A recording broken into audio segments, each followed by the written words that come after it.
Thank you, Chairman. And Chairman Gensler, thanks for being with us today.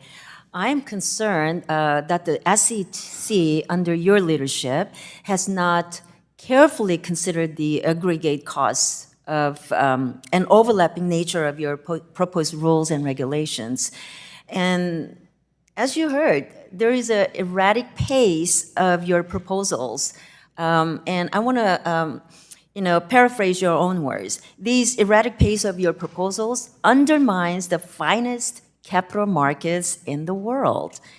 And each proposed rulemaking, now over 50 since the spring of 2021, will make it more costly for small businesses to raise capital in the markets and difficult for hardworking investors in my district to benefit from gains in the markets and save for retirement.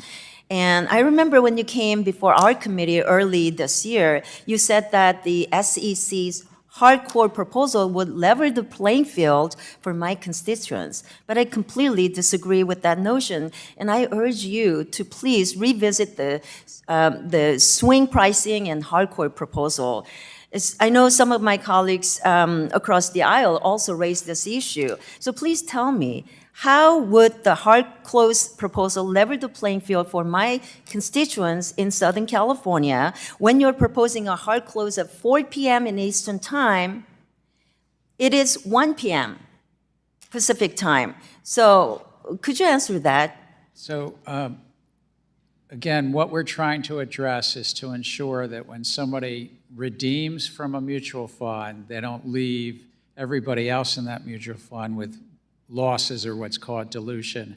I would say, given the clock, right now, anybody in your district already has to put the redemption order in at 1 o'clock. Right. We're not changing that. Let me reclaim, and I want to tell you that I'm specifically talking about my constituents being put at a competitive disadvantage compared to someone operating Eastern time. So you don't believe that a fund or an investor in California would be put at a disadvantage when they have to stop trading at 1 p.m.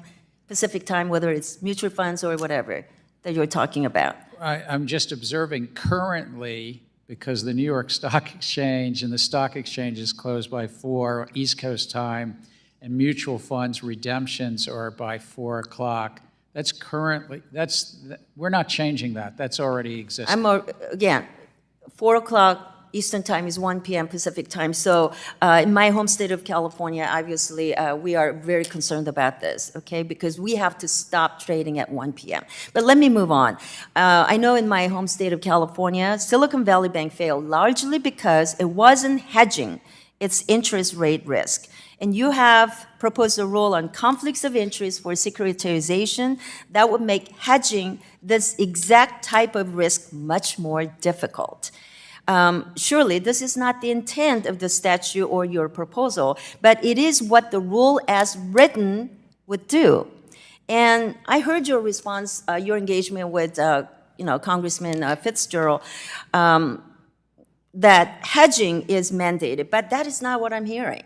So I would like to ask you if you can commit to working with me to ensure that the final rule clarifies that risk mitigating hedging is allowed, because the current rule is unclear on that point. Again, I think it was Congress that has the risk mitigation hedging, but not trading against the investors. And so that's really the job of, we put it out to public comment. But you've raised an issue of just broad, general interest rate hedging. Well, I'm talking about that hedging issue, which is very important. And with all due respect, I believe the lawyers outside of your office disagree. And I think the last thing we want is a chilling effect on hedging. And let me remind you, SVB is a glaring example of how to get things wrong. And I hope we can work together to ensure that the final rule leaves the important risk mitigation tools intact. I just want to talk about the 34 items on your proposed rules list for 2022. This is triple of that previous year. And in fact, over the past 2 decades, 2021 was the only time the Commission proposed on more rules, so which obviously was mandated by Dodd-Frank Act.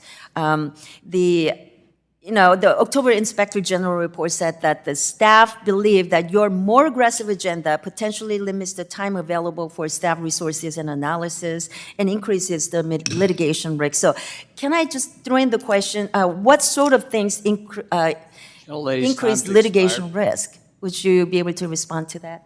Gentleman can answer for the record.